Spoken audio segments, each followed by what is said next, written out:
sing yam lakle ngasidi yam ning sing la ipem da bata moy se kai halle hadalam dam lam nong si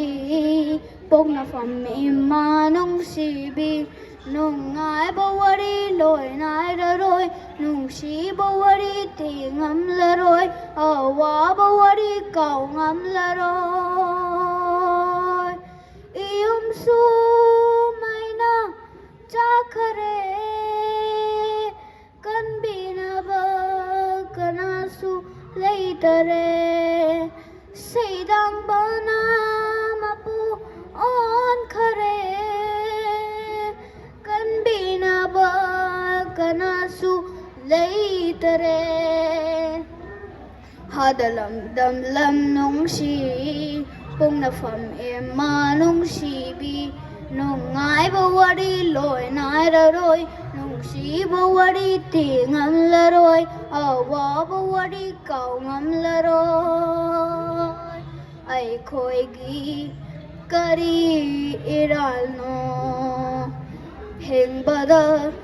asugwa haliba wakhal su chok thare khan bada tumki punsi nakari oi rakani hingna si baga banarakle paukum leitra bapunsi ase hadalam dam lam nong si pong na pham ima nong si bi nong ngai bawari loi nai ra roi nong si bawari ti ngam la roi awa bawari kau ngam la roi tabe na balei tare akoi gi wari se taufan kandraba la jenaraba mapunang gi kum hai se agak pani angakpa hingli asukwana ai khoi na nung sibai chalina marumapa